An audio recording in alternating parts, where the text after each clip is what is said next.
So, good evening everyone. I am Shana May Masada Grupo and I am here together with Trina Hermosilia to discuss about the paintings of Juan Luna and Fernando Amorsolo. So, who is Juan Luna and what are his artworks? So, Juan Luna's full name is Juan de San Pedro y Novicio Ancheta. He was born on October 23, 1857 in the town of Badoc, Ilocos, Philippines. His parents were Don Joaquin Luna de San Pedro y Posadas and Doña Loriana Novicio y Ancheta. Juan came from a large family and he was the third of 7 children. Juan's interest and passion for art was instigated and fueled by his brother Manuel Luna, who himself was a very talented and skilled painter. Juan began attending the Ateneo de Manila, where he received his Bachelor of Arts degree, and later he went on to enroll himself at the Escuela Nautica de Manila and he became a sailor. He was a Filipino painter, sculptor, and a political activist of the Philippine Revolution during the late 19th century. He was mostly known for his works as being dramatic and dynamic, focusing on romanticism and realism styles of art. So his first artwork was Polarium.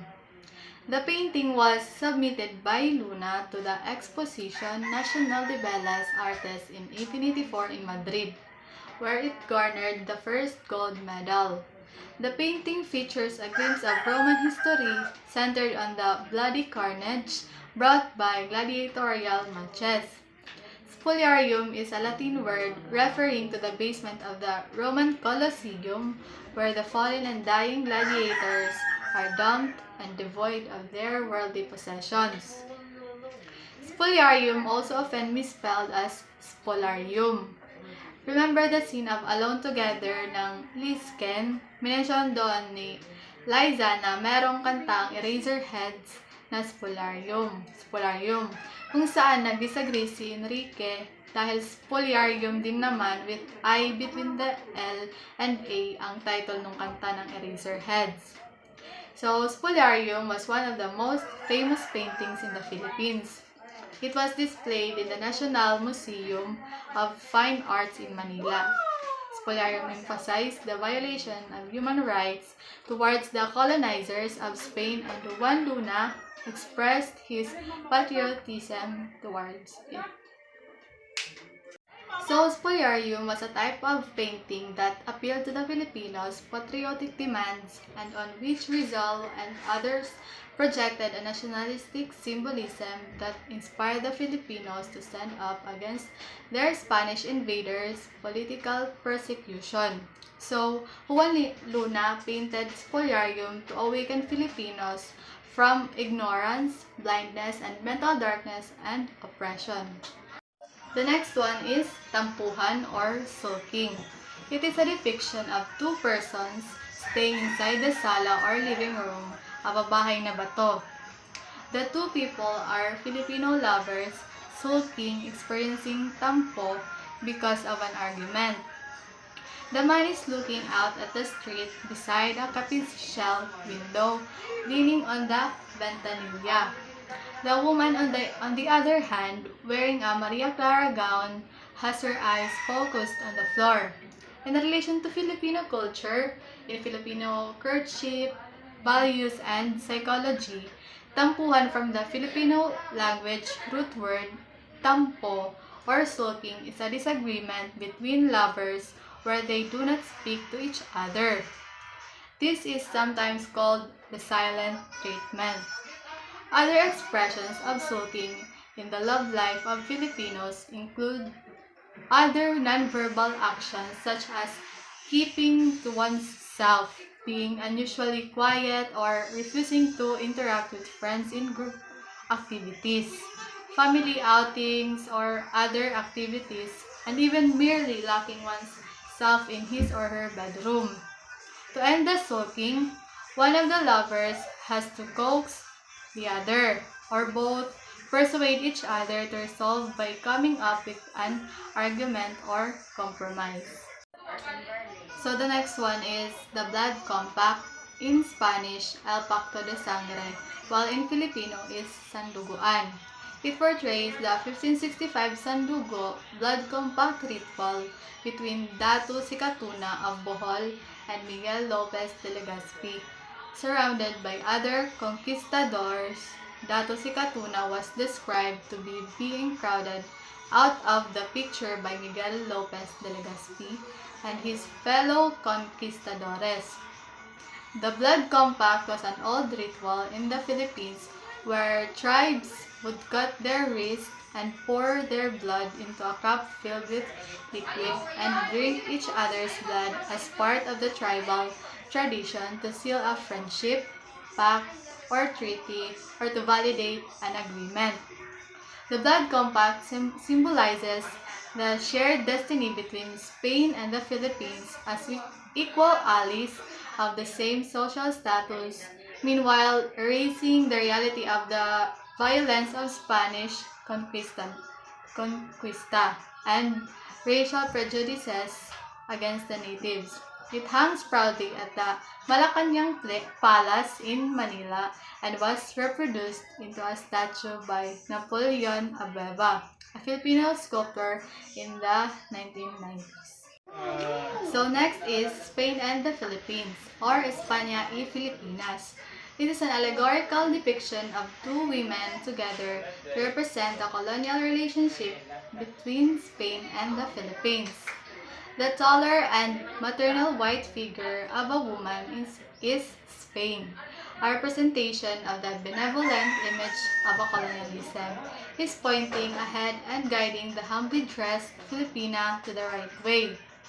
The painting appeared in the book entitled El Legado de España a Filipinas, or The Spanish Legacy in the Philippines, with the accompanying caption stating España guiando a Filipinas por la senda del progreso. Spain leads the Philippines on their way to progress. It is further described as a painting that once linked the colonized with its former colonists, a bucolic allegory of the master and the servant walking hand in hand. It is a propaganda painting that revealed the true hope and desire of Filipino propagandists during the 19th century. Assimilation with Spain, reform, equality, modernization, and economic improvement. So next is Las Damas Romanas, or also known as the Roman Maidens, the Roman Women, or the Roman Ladies. Las Damas Romanas, or the Roman Dames, was painted by Juan when he was still a student of the School of Painting in the Real Academia de Bellas Artes de San Fernando, or Royal of Fine Arts of San Fernando in Madrid, Spain in 1877. Alejo Valera, a Spanish painting teacher, took Luna as an apprentice and brought him to Rome, where Luna created Las Damas Romanas in 1882. The painting depicted a domestic scene in ancient Roman life, portraying two women lying on the steps of the house. The hand of one woman was holding the reins of two pet dogs or hunting dogs in order to prevent them from scaring away some doves. The doves symbolize divinity. There are three major elements of Las Damas Romanas, namely the women, the dogs, and the doves. Roman life involved having dogs because they were employed by the ancient Romans for hunting activities, guardians of the home and their property, and as pets. In Luna's painting, the leashed pet dogs were acting as companions of women. Doves, on the other hand, were animals that connote eroticism. So next is the death of Cleopatra. The death of Cleopatra, also known simply as Cleopatra, is an 1881 painting made by the Filipino painter Juan Luna. The painting was a silver medalist or second prize winner during the 1881 National Exposition of Fine Arts in Madrid. Luna dramatizes the death of the Egyptian queen, a long-standing and popular subject in European painting. Cleopatra was discovered dead in her chamber by Augustus Caesar's men. Dressed in her royal ornaments on her golden bed, one handmaiden, Iras, was dead at her feet, while the other one is Charmian was on the verge of collapsing. Luna captures this moment with a striking composition that is rich in color and exquisite detail, from the distinct carvings of embellished fabrics to the gold jewelry. Very noticeable in the painting is the tail of an asp or Egyptian cobra peeking from the base of the right pillar, revealing Luna's partiality to the popular theory that Cleopatra committed suicide by getting bitten by the poisonous snake. However, the truth remains elusive. With no known eyewitnesses and no primary written accounts of Cleopatra's death, much of what we know comes from Octavian, who some have suggested is a suspect himself.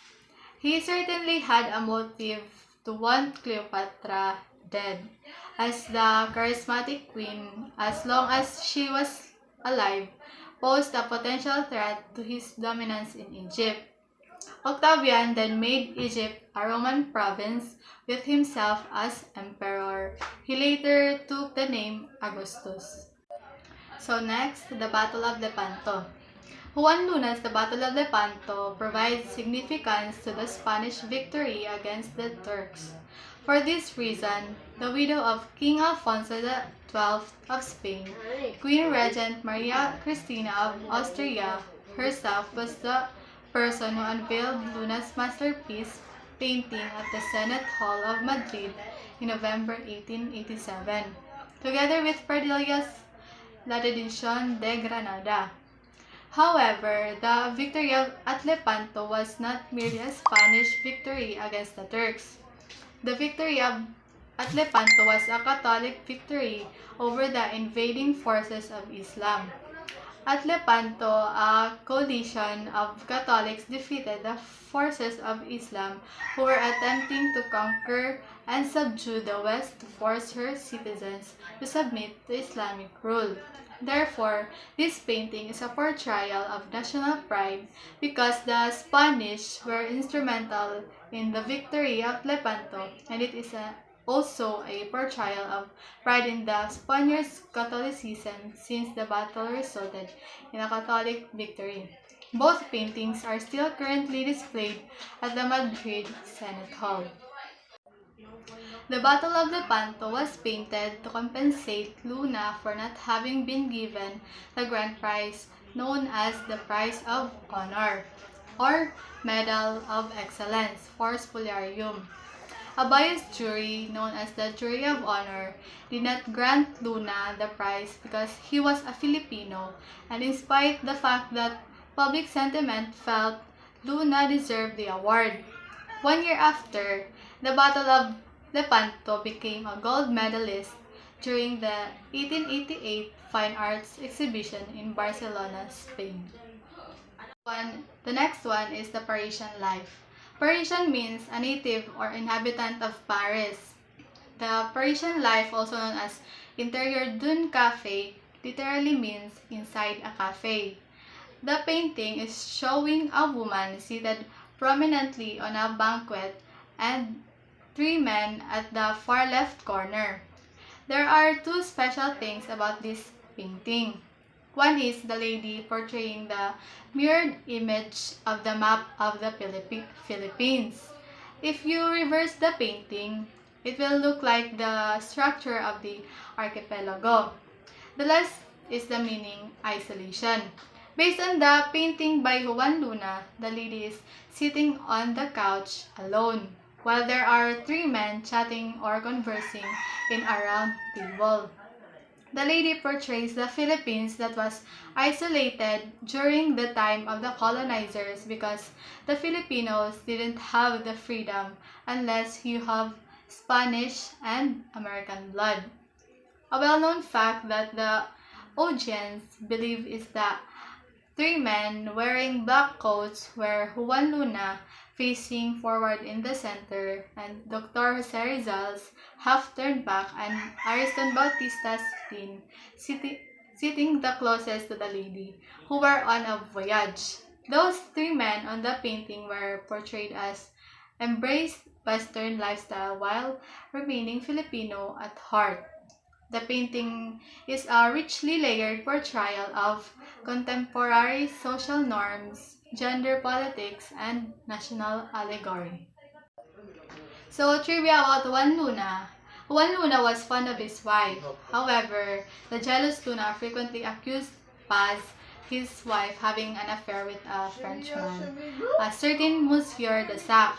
Finally, in a fit of jealousy, he killed his wife and mother-in-law and wounded his brother-in-law, Felix, on September 22, 1892. He was arrested and murder charges were filed against him. That's all, and here's Trina to discuss about the paintings of Fernando Amorsolo. Thank you. Thank you, Sheena. Good evening. I am Trina Felicity Hermosilya. I am here to discuss about a little background of Fernando Amorsolo's life and some of his significant paintings.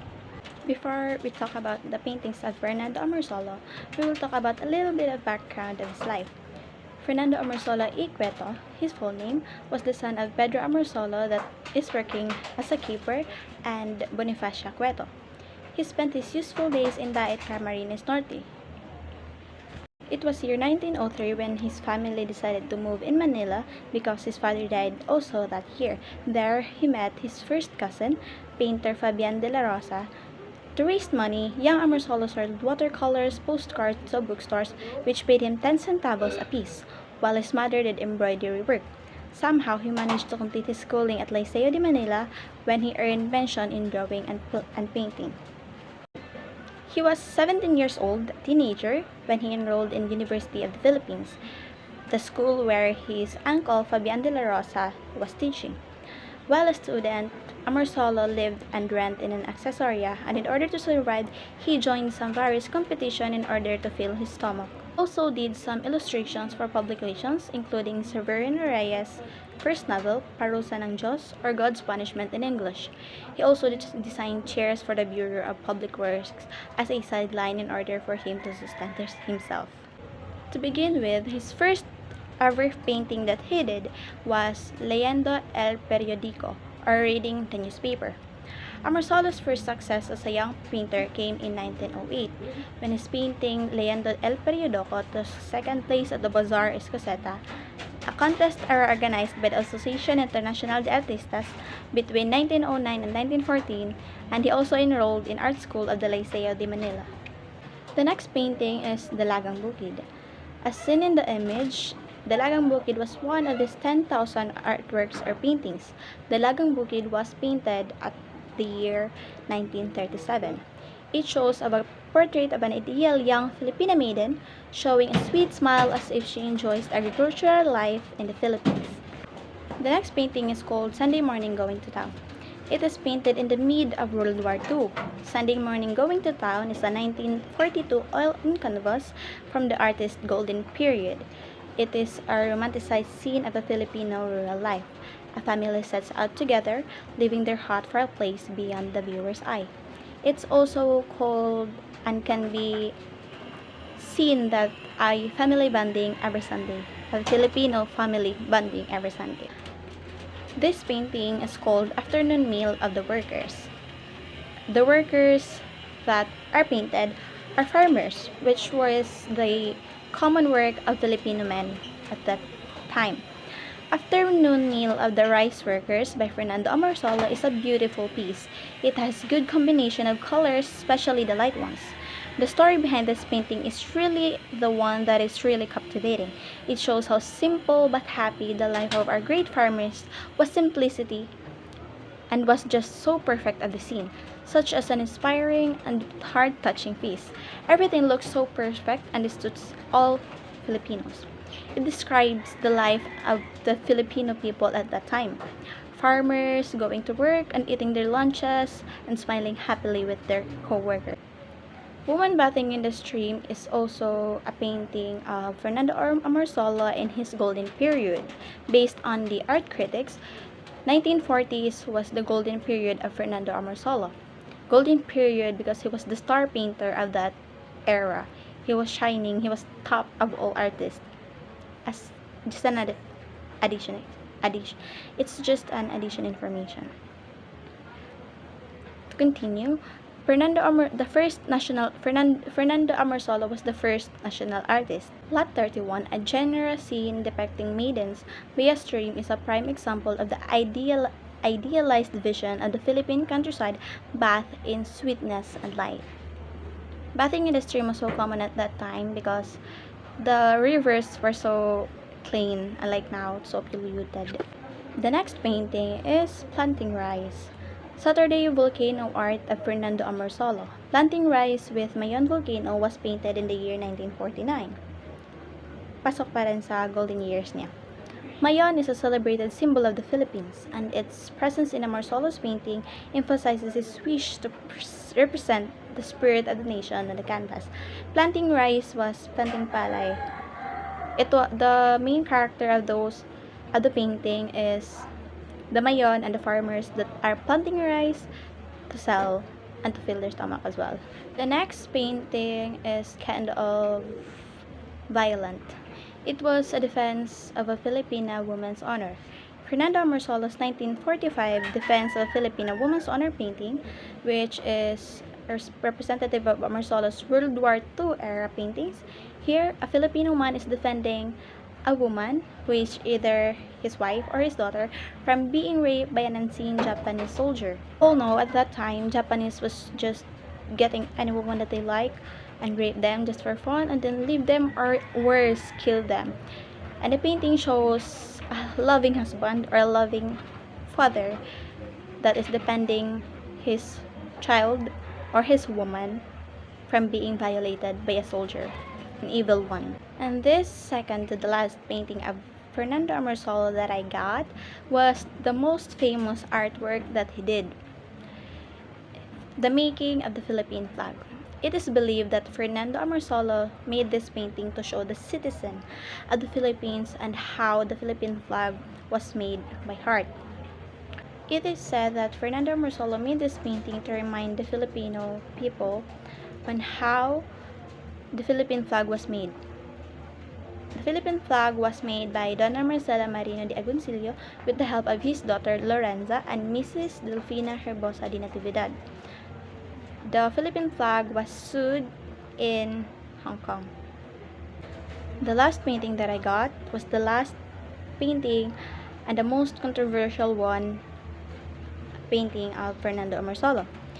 It is called the Mr. Woman. It's not really him that named it the Mr. Woman, but the National Museum decided to name it Mr. Woman because they didn't know who was the woman in portrait of Fernando Amorsolo's unfinished portrait. Then, the National Museum finally confirmed the identity of the woman in an unfinished portrait by national artist Fernando Amorsolo. The woman turned out to be Florencia Nena Singson Gonzalez Bello, the mother of Vicky Bello. As she was passing by the unfinished portrait, she remarked that it was Florencia Nena Bello. He didn't get to finish his portrait, the portrait of Florencia Bello, the mother of the famous dermatologist Vicky Bello, for he was having a hard time because he's currently ill at that time. That's why he died without finishing this portrait.